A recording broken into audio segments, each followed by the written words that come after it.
Why would we show up with a posture of pride when I'm the one that nailed Jesus to the cross? That's what my sins did. And no, if I boast, I hope and pray that I boast on the name of Jesus, because he's the one that we call on that saves, and he alone saves. So if I brag, I want to brag on Jesus. And if I fail, it's my fault.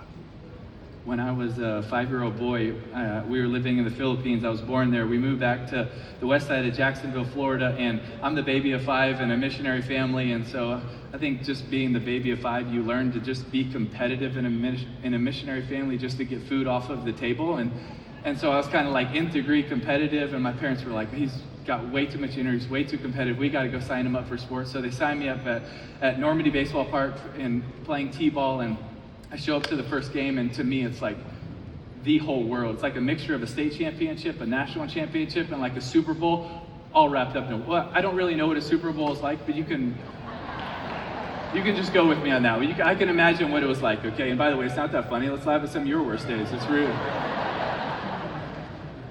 But I remember showing up to this game, and it's the whole world to me, and I was assigned to the White Sox, so I have number 35, just like my favorite player, Frank Thomas, and we show up to the game, and it's everything to me. And Coach Langley's our coach, and he gathers us together, and we're getting ready to take the field because we're the home team, and he says, okay, guys, now it doesn't matter whether you win or lose.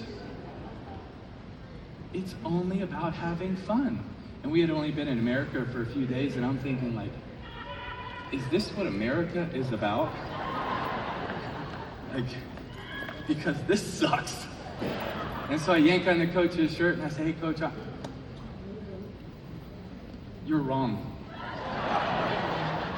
It's only about winning. Because that's when you really have fun. And he looks at me like, who is this horrible kid that's been assigned to my team? You know? So he lets all the other kids go to their positions, and I'm standing right there, and he's like, you wait right here. And he walks down the first base dugout to where the fans are. There's no fans. There's like 7 parents. It's T-ball. And the new dad, and he walks up and he's like, Mr. Tebow? To the new dad that's there. My dad's like, yeah, it's me.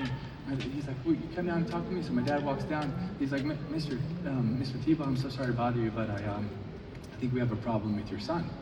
My dad's like, I'm so sorry, Coach. What seems to be the issue?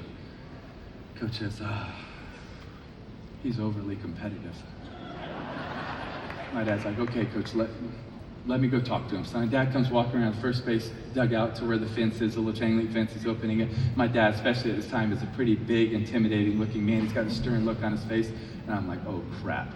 Like, there's a 74% chance I'm getting a whooping on first base, you know? And sure enough, my dad's wearing a belt, and I was like, I just rose to 90%, you know?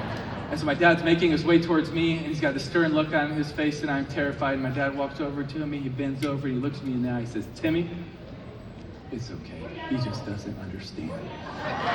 So my dad was kind of competitive too.